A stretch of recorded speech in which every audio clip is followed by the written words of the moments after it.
Hello students, welcome to my channel Arun's Physics Portal. In this lecture, I will be talking about half-wave rectifier and its various parameters. This topic is meant for class 12 students of CBSE, ISC and different state boards. This topic is also useful for BSc Physics and Electronics students. The complete note of the topic is given here for your convenience. I hope you enjoy going through it. Now let us come to the topic. Rectifier एक electronic device है जो alternating voltage या alternating current को pulsating form of direct current में convert करता है. So in this figure we have shown you alternating current और alternating voltage. ये देखिए, ये लाइन हमारी है, ये हमारा वेव फॉर्म है. तो हम देख रहे हैं वेव फॉर्म इस लाइन के ऊपर भी जा रहा है और फिर ये नीचे भी जा रहा है. ये इसको हम बोलते हैं पॉजिटिव हाफ, इसको बोलते हैं निगेटिव हाफ. तो रेक्टिफायर जो है वो इसके निगेटिव हाफ पार्ट को एलिमिनेट करता है. तो जब ये पार्ट एलिमिनेट हो जाएगा तो what we get, you get simply wave form of this type. Positive part है, नेगेटिव पार्ट मिसिंग है, फिर पॉजिटिव पार्ट होगा, फिर नेगेटिव मिसिंग होगा. So this is known as pulsating current और pulsating wave form. This is also known as unidirectional current. Unidirectional मतलब एक ही दिशा है करंट की. इस केस में करंट की दिशा एक ही है. इसमें जो है, इस केस में करंट जो है सो फ्लो कर रहा है, एक बार लेफ़्ट से राइट, एक बार राइट से लेफ़्ट, ये दोनों हो रहा है. इसमें जो है करंट सिर्फ फ्लो कर रहा है एक ही दिशा में. सो दिस इज यूनिडायरेक्शनल करंट.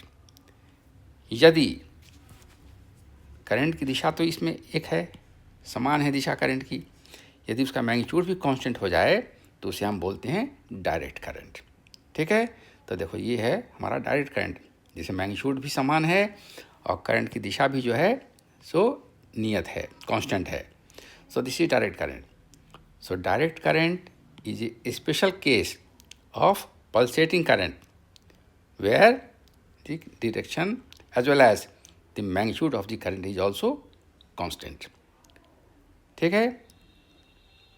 तो हर डायरेक्ट करंट जो है सो पल्सेटिंग करंट का एक स्पेशल फॉर्म है, लेकिन हर पल्सेटिंग करंट डायरेक्ट करंट नहीं है, क्योंकि पल्सेटिंग करंट में करंट का मैग्नीट्यूड जो है सो बदलते रहता है, भले ही दिशा उसकी एक हो. तो रेक्टिफायर में ऑल्टरनेटिंग करंट को हम पल्सेटिंग करंट में कन्वर्ट करने के लिए क्या करते हैं, we use a PN junction diode. PN junction diode जो है जो यूनिलैटरल कंडक्शन प्रोवाइड करता है. Okay. So depending upon the time for which the current flows through the load resistor, rectifier can be divided into two categories. Rectifier दो तरह का हो सकता है, एक है हाफ वेव रेक्टिफायर और एक है फुल वेव रेक्टिफायर. इस लेक्चर में हम बात करेंगे सिर्फ हाफ वेव रेक्टिफायर की. ठीक है. तो देखिए, डायोड की प्रॉपर्टी है. क्या डायोड की प्रॉपर्टी है भाई? देखिए, ये हमारा सिंबल है सेमीकंडक्टर डायोड का.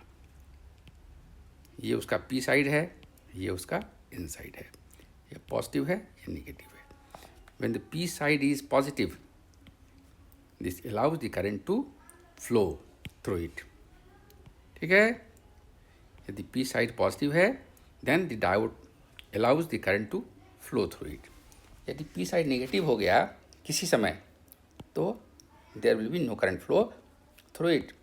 ये P है, ये N है, इसको हम जोड़ दिया नेगेटिव से, इसको जोड़ दिया पॉजिटिव से, so current will be zero here. ठीक है. ऐसा कब होगा? जब देखिए ये शेल है हमारा है, ये ऐसे ऐसे जोड़ देंगे तो करंट जीरो होगा, और इसमें जो है ये देखो ऐसे जोड़ दिए अगर हम इसको तो इसमें करंट फ्लो करेगा, यहाँ करंट का मान जीरो होगा. तो डायोड जो है सो यूनिलैटरल कंडक्शन प्रोवाइड करता है. ठीक है. लेकिन इसमें करंट का मान वेरी करेगा, जैसे जैसे वोल्टेज वेरी करेगा वैसे वैसे करंट वेरी करेगा. यहाँ हमने दिखाया है आपको ये डीसी सोर्स लगा के. ठीक है. यदि इसमें तो पॉजिटिव और नेगेटिव होने की गुंजाइश नहीं है, यदि यहाँ पर हम इसको ये कर दें, यहाँ इसको हम बदल के एसी सोर्स कर दें, तो जब कभी भी ये हमारा पॉजिटिव होगा ये एंड, तब करंट फ्लो करेगा, और जब हमारा ये एंड नेगेटिव हो जाएगा तो करंट का मान 0 हो जाएगा। ठीक है, दिस मच इज़ क्लियर। अच्छा, अब देखिए, मान लीजिए कोई ट्रांसफार्मर है हमारे पास, ठीक है, इस सोर्स के बदले हम लगा सकते हैं एक ट्रांसफार्मर भी लगा सकते हैं, जैसा हमने आपको फिगर में दिखाया है। यहाँ देखिए, ये हमारा ट्रांसफार्मर है, this is your transformer, okay, this is the primary winding and this is the secondary winding. यहाँ से लगा रहे हैं एसी इनपुट वोल्टेज हियर, और यहाँ सेकेंडरी में वोल्टेज इंड्यूस हो रहा है। This is your diode.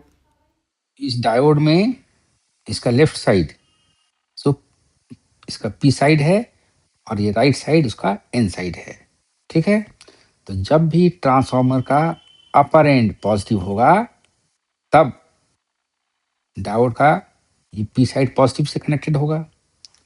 ठीक है, और ये आपका नेगेटिव होगा, तो ये एंड जो है एन साइड कनेक्टेड है नेगेटिव से, तो डायोड से होकर एक करंट फ्लो करेगा रेजिस्टर में ऊपर से नीचे की ओर।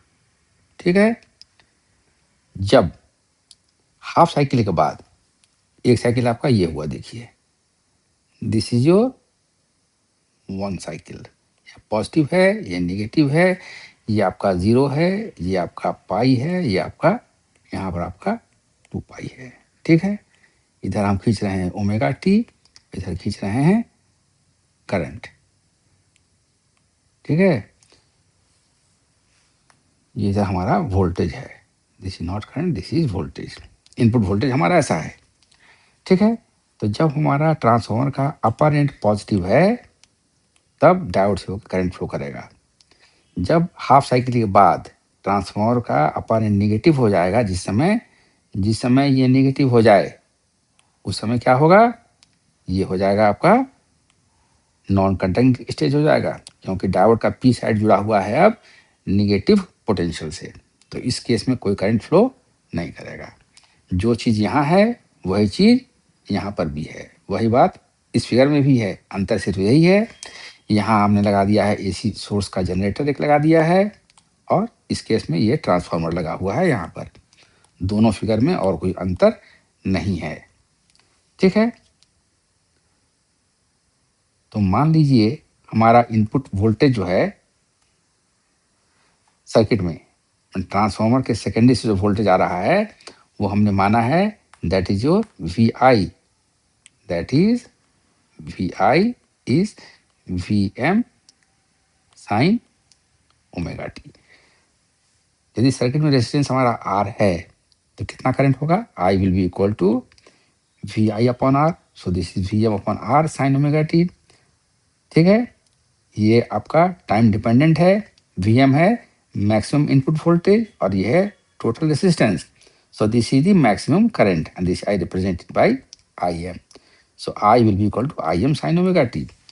यहाँ से लेके यहाँ तक इस दौरान डायोड का पी साइड पॉजिटिव वोल्टेज से कनेक्टेड है, सो करंट फ्लो करेगा 0 से कहाँ तक, पाई तक, so I write I equal to I M sine omega T for omega T between 0 and pi. इस केस में जब डायोड का पॉजिटिव साइड, डायोड का पी साइड नेगेटिव वोल्टेज से कनेक्टेड हो गया, करंट फ्लो नहीं करेगा, so I write I equal to 0 for omega T between pi and 2 pi. Clear, different wave forms जो हैं करंट और वोल्टेज के, ये फिगर 2 में दिखाए गए हैं, जहां हमने एज्यूम किया है कि कटिंग वोल्टेज डायोड का जो है वो 0 है। ठीक है, तो देखिए, ये हमारा इनपुट वोल्टेज है, figure 2a shows you the input voltage का वेव फॉर्म, ये पॉजिटिव हुआ, फिर निगेटिव हुआ, फिर ये पॉजिटिव हुआ, and so on this axis, X axis we have omega T, on the Y axis we have input voltage source. ठीक है, जो आउटपुट वोल्टेज होगा थ्रू द रेजिस्टर, वो कितना होगा, ये देखो, ये दिखा रहे हैं, ये उसका मैक्सिमम वैल्यू है पोटेंशियल का, Vm। ठीक है, ये हुआ। नेगेटिव हाफ साइकिल मिसिंग है आउटपुट में। This is the potential across the register. ठीक है, रजिस्टर के अक्रॉस ये पोटेंशियल है, ये वेरी कर रहा है, because the input potential varies, the current also varies, and therefore the potential across the load resistor R also varies. ठीक है, तो देखिए, ये हमारा पोटेंशियल है सी में, वोल्टेज अक्रॉस द डायोड। जब डायोड में कंडक्शन नहीं हो रहा है, जो भी इनपुट वोल्टेज है that is applied across the diode, उस समय डायोड का जो नेगेटिव साइड है वो पॉजिटिव पोटेंशियल से कनेक्टेड है, और पॉजिटिव साइड जो है वो नेगेटिव वोल्टेज से कनेक्टेड है। सो देखिए, यहाँ कितना पोटेंशियल लगा हुआ है डायोड के क्रॉस में, Vm, and this is minus. ठीक है, and the current through the load is shown by this. ये आपका मैक्सिमम करंट है that flows through the load resistor R L, and this is the current. There is no current for this time. ये हुआ 0, ये हुआ पाई, ये हुआ 2 पाई। इस बीच में कोई करंट फ्लो नहीं कर रहा है, क्योंकि डायोड इस पोर्शन में, डायोड जो है सो रिवर्स बायस है। क्लियर? अब आइए देखते हैं mathematical analysis of half wave rectifier circuit. Okay, तो अब देखिए कैसे हम निकालते हैं एवरेज और DC value of the current from a half wave rectifier. देखिए, ये हमारा इनपुट है। ठीक है, दिखा रहे हैं एक साइकिल, इधर है आपका ओमेगा टी, और वाई एक्सिस में आपका है V I. This is the input to the diode. ठीक है, और ये देखिए 0 हुआ, ये हो गया पाई, ये हुआ 2 पाई। जो आउटपुट मिलता है वो मिलता है सिर्फ हाफ साइकिल, वो पॉजिटिव हाफ साइकिल के लिए। तो देखिए, ये जो है आउटपुट आपका ये है, ये यहाँ से यहाँ तक है। Okay, this is omega T, this is 0, and this is pi. This is your V naught. ठीक है, वी नॉट बोलिए इसको, करंट बोलिएगा तो करंट भी देख सकते हैं, इधर करंट भी है, आउटपुट करंट भी इधर है। ठीक है, तो देखिए DC value of the current है, ये हुआ पूरा पीरियड कितने का है, पूरा पीरियड है 2 पाई, यहाँ से यहाँ तक एक साइकिल है 2 पाई। तो दिस इज एवरेज निकालना है, तो 2 पाई से डिवाइड करेंगे तो this is 1/2 pi integral of 0 to 2 pi I D omega T. ऐसा क्यों? ऐसा इसलिए क्यों कर रहे हैं इंटीग्रल, क्योंकि हमें पूरे करंट का सम लेना है। ठीक है ना, करंट वेरी कर रहा है समय के साथ, सो वी इंटीग्रेट इट। आप जानते हैं कि integration is the process of summation. तो this is I D omega T, इसका इंटीग्रल है 0 से 2 पाई पीरियड पर। तो इनपुट का जो पूरा पीरियड है वो 2 पाई तक का है, 0 से लेके 2 पाई। तो I divide it in 2 halves, positive half from 0 to pi and negative half from pi to 2 pi. So इसको हमने बांट दिया है 2 भाग में, 1/2 pi integral of I D omega T from integral from 0 to pi, plus 1/2 pi integral from pi to 2 pi I D omega T. ठीक है, हम देख रहे हैं, हमने देखा है अभी कि सेकेंड हाफ में नेगेटिव, मतलब पाई से 2 पाई के पीरियड में करंट का मान 0 है आउटपुट में। सो दिस इज योर 0 हियर, ये 0 है तो ये आपका 0 हो जाएगा। ठीक है, तो यहाँ पर ये आई डी सी नहीं है, दिस इज योर 0 हियर, तो दिस इज 0। ठीक है, ये 0 हो गया, और यहाँ पुट कीजिए वैल्यू आई का वैल्यू पुट करेंगे तो this is your I M sine omega T D omega T. I m is a constant, take it outside, so this is I m upon 2 pi sine omega T का integral कितना होगा with respect to omega T, this is minus cos omega T, put the limits from 0 to pi. ये part 0 हो गया आपका, so this is I M upon 2 pi. अब देखिए ये जो वैल्यू है यहाँ minus cos omega T, limits है फ्रॉम 0 टू पाई। तो देखिए ये हो गया कितना, वैल्यू पुट करेंगे इसका तो ये वैल्यू कितना होगा, ये हो गया आपका माइनस कॉस, पहले अपर लिमिट है तो ये हो गया cos pi. Okay, now put minus sine and then put minus cos omega T की जगह पर 0। ठीक है, तो ये कितना हो गया, कॉस पाई इज -1, तो this minus and this minus gives you +1, तो दिस इज 1, कॉस 0 इज 1, ये माइनस है और ये माइनस है, ये हो गया प्लस, तो दिस इज +1, तो दिस इज योर 2। तो this is simply Im upon 2 pi 1 plus 1. So this is 2 and this 2 cancels out. So this is simply equal to Im upon pi. Okay. Now we come to the RMS value of current. इसको define कैसे करते हैं, I square RMS 1 upon 2 pi integral of I square d omega t, limits are from 0 to 2 pi. ठीक है, सो यहाँ भी हम पहले की तरह कर सकते हैं, यहाँ पर इसको इतना नहीं करके I can write it like this, दो भाग में बांट दें हम इसको, तो this is equal to 1 upon 2 pi integral 0 to pi I square D omega T plus 1 upon 2 pi integral from pi to 2 pi I square D omega T. Okay, हम देख चुके हैं कि पाई से 2 पाई के इंटरवल में द आउटपुट करंट इज 0। ठीक है ना, आउटपुट करंट जो है सो 0 है, यहाँ पर करंट है, यहाँ पर करंट नहीं है, फिर करंट होगा 2 पाई से लेके 3 पाई के बीच में, तो this is 2 pi and this is pi, this is 0 here, there is no current during this period, तो दिस इज 0। ठीक है, तो सेकेंड पार्ट 0 हो गया आपका यहाँ पर, तो ये कितना होगा, I put the value of I square is I M square sine square omega T को लिख सकते हैं 1 minus cos 2 omega T upon 2।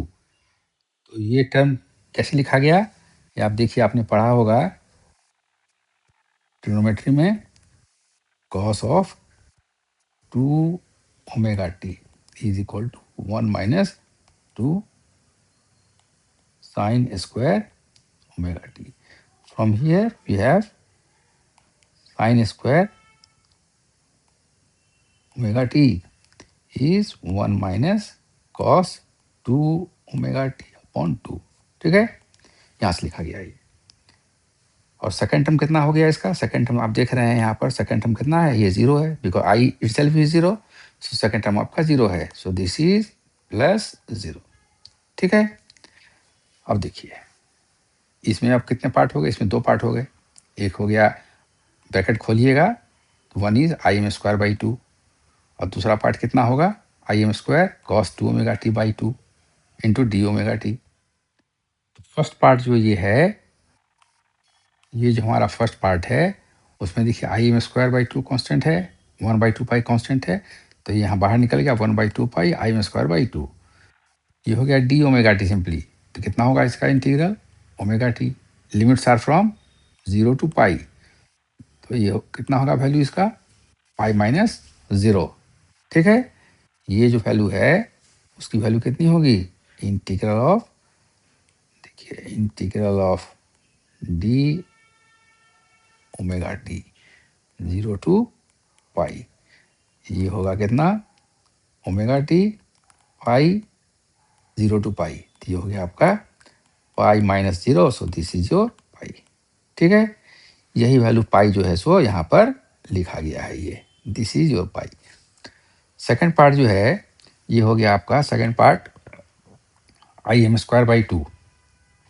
ठीक है, integral of cos 2 omega T D omega T, cos का कितना होता है integral sine, so this will be sine 2 omega T upon 2 here, क्योंकि यहाँ पर कॉस 2 ओमेगा टी है, limits are from 0 to pi, so put the value of omega T once pi and then 0। तो आप जान रहे हैं कि साइन पाई का वैल्यू 0 होता है और साइन 0 भी 0 होता है। In both the cases this term will be 0। तो ये सेकेंड टर्म आपका हो गया 0, जो हमने आपको यहाँ पर लिख दिया है। ये दिस इज योर 0। ठीक है, तो फर्स्ट पार्ट की वैल्यू हो गई ये और सेकेंड पार्ट की वैल्यू हो गई 0।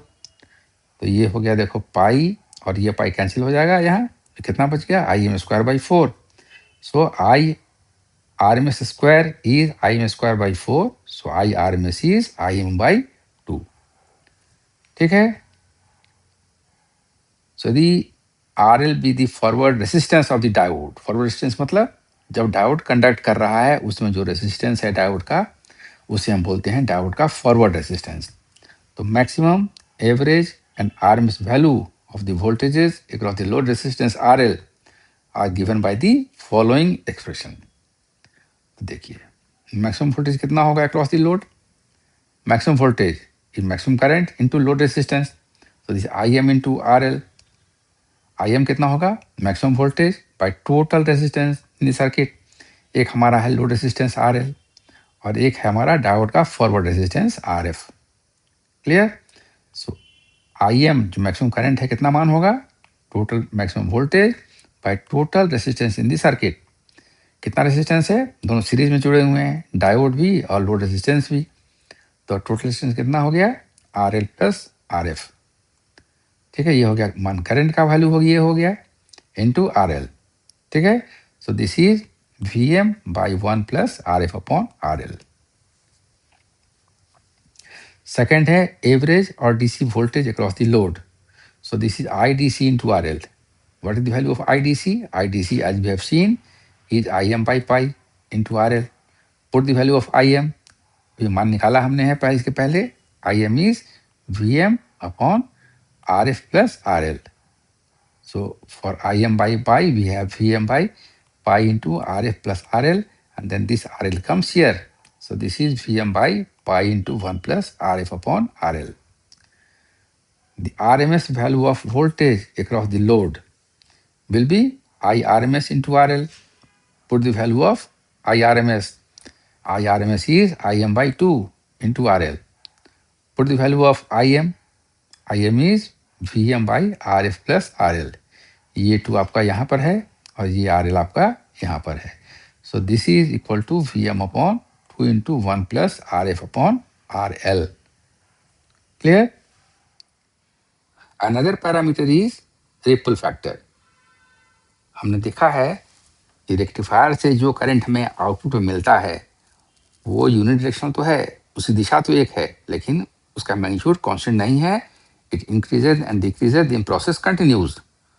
सो we say that there is ripple in the output and this simply indicates the presence of AC components in the output from the rectifier.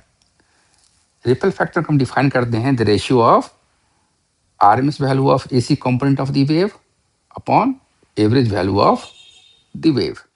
If I dash RMS and V dash RMS be the RMS values of AC component of current and voltage in the output, then we can define the ripple factor as the ratio of I dash RMS upon IDC, and this is also equal to V dash RMS upon VDC.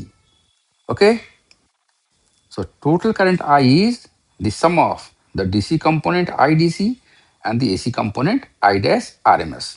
So we have I equal to I dash RMS plus IDC. So from here we can write I dash RMS is I minus IDC. Square both sides. This gives you I dash RMS square equal to 1 upon 2 pi integral from 0 to 2 pi I minus IDC square d omega t. So if you expand this bracket, you get I square minus 2I into IDC plus IDC square d omega t. Okay, so it has 3 terms. Now let us open this bracket. So what do we get from there? I dash square RMS is 1 upon 2 pi I square d omega t. Integral of this is from 0 to 2 pi. Second term will be 2I dc upon 2 pi integral of I d omega t. The limits vary from 0 to 2 pi. And the third term is I dc square by 2 pi integral of d omega t. Limits vary from 0 to 2 pi. So this is the first term. This is nothing, but this is simply your I square RMS. This we have seen earlier also, isn't it? So this is this. Okay. Now, second term is this. This is your second term. In this second term, this encircled part is your IDC. Okay. This encircled part your is IDC. So this is minus 2 IDC into IDC. So this is 2 IDC square. In the third term, this encircled part is evaluated. We have here integral of d omega t, limits vary from 0 to 2 pi. So this is simply omega t, put the limits 0 lower limit, 2 pi upper limit. So this is 2 pi minus 0, so this is 2 pi. So this becomes IDC square by 2 pi into 2 pi. So 2 pi in the numerator and denominator cancel out. This therefore simply comes out to be IDC square. So this is simply I dash square RMS is I square RMS minus IDC square. Okay, this to give you IDC square. So I dash RMS is root over I RMS, I square RMS minus I square DC. So the ripple factor as defined above is R equal to I dash RMS upon IDC. Put the value of I dash RMS. This is root over I square RMS minus IDC square upon IDC. Take this IDC within the sign of the square root. So this gives you IRMS upon IDC whole square minus 1. Okay. Now we have IRMS as we have seen earlier is simply Im by 2 and IDC is Im by pi. So if you solve this one, this comes out to be pi by 2. Pi is 3.141 by 2. So this is 1.57. So the ripple factor is R equal to root over 1.57 square minus 1. So this gives you 1.21. So equation 9 से ये follow करता है कि the RMS ripple voltage exceeds the DC output voltage. Output में जो AC component है वो DC component से ज़्यादा है. And therefore, a half-wave rectifier is a poor circuit for converting alternating current into direct current. Clear? Peak inverse voltage. What is peak inverse voltage? Strictly speaking, peak inverse voltage of a diode represents the maximum reverse voltage that a diode can withstand without breaking down.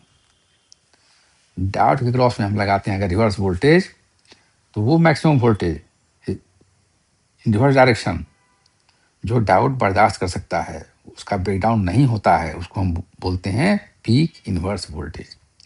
एक common use में क्या बोलते हैं this is the maximum reverse voltage that appears across A diode in A rectifying circuit. ठीक है ना. असल में वो क्या है कितना मैक्सिमम रिवर्स वोल्टेज लगा सकते हैं कि डायोड का ब्रेकडाउन नहीं हो. How much it can sustain. एक कॉमन यूज में हम क्या करते हैं रेक्टिफाइंग सर्किट में डायोड के क्रॉस कितना रिवर्स वोल्टेज लगता है उसी को हम बोलते हैं पीक इनवर्स वोल्टेज. ठीक है.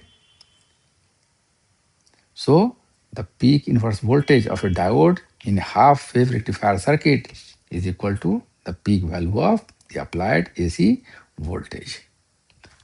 ओके.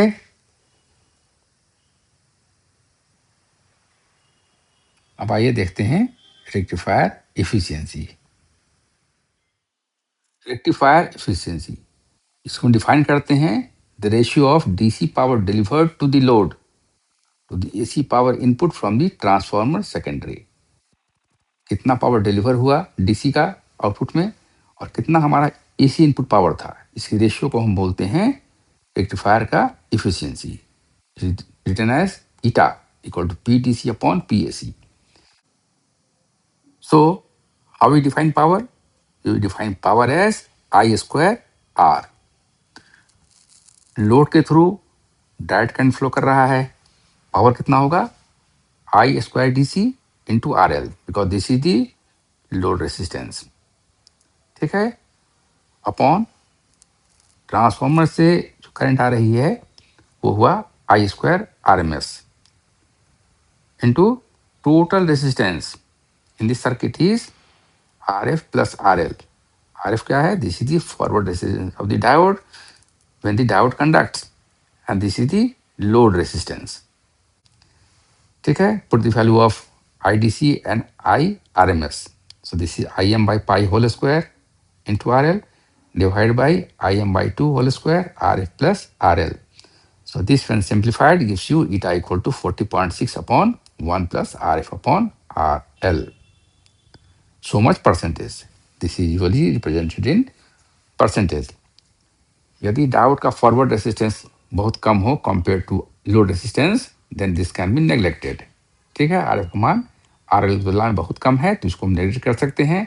तो ईटा मान कितना होगा? In the ideal condition eta will be 40.6% only, so this is less than 50%, which means that even under ideal condition, when the forward resistance of the diode is zero, only 40.6% of the AC power input is converted into DC power in the load, and the rest appears as AC power in the load, ठीक है। तो half rectifier efficiency 50% से भी कम है। Next comes regulation. किसी भी rectifier में DC out voltage load current के साथ किस तरीके से वैरी करता है, इसे हम बोलते हैं रेगुलेशन। उसको डिफाइन करते हैं in percentage.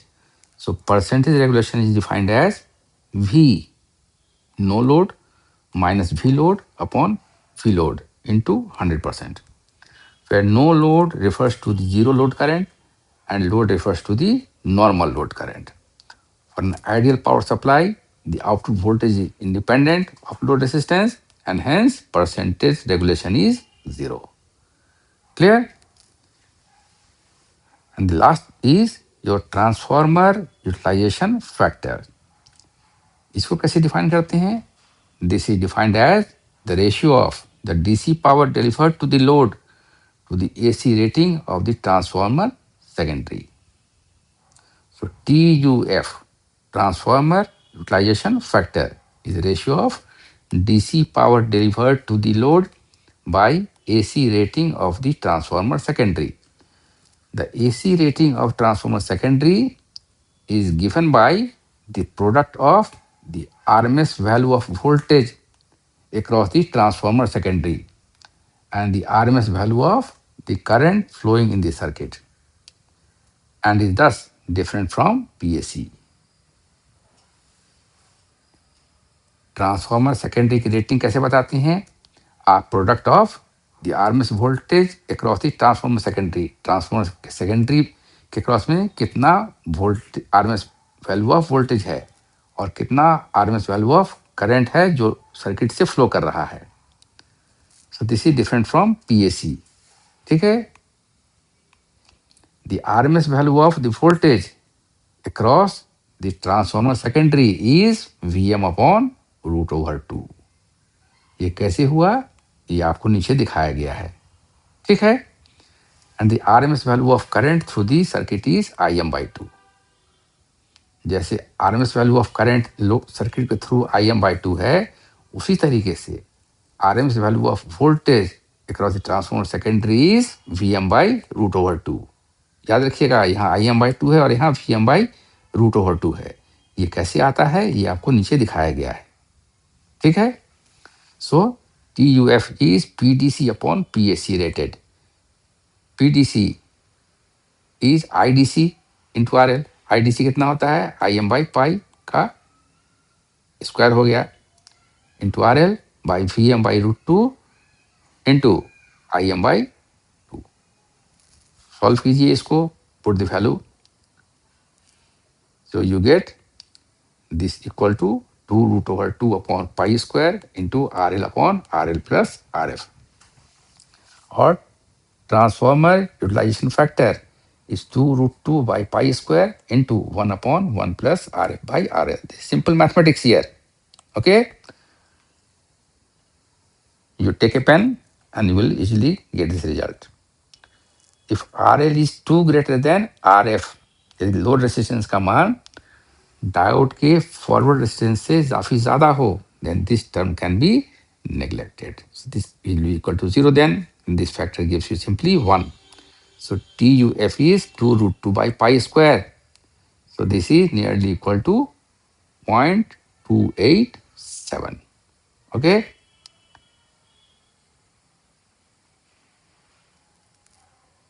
So the TUF given by question 12 can be rearranged in the following way. DC power delivered to the load is equal to TUF into AC transformer rating. DC power delivered to the load is 0.287 into AC transformer rating. This means that only 28.7% of the transformer AC transformer rating can be converted into DC power in the resistive load. इसका मतलब क्या हुआ? इसका मतलब हुआ कि यदि 1 kilo volt ampere या 1000 वोल्ट एम्पियर रेटिंग वाला ट्रांसफॉर्मर है, तो उससे सिर्फ 287 वाट ही डीसी पावर हमको रेसिस्टिव लोड में मिल सकता है। ठीक है? Only 287 watt can be obtained as power in the DC resistive load. This is the simple meaning of this equation. Clear?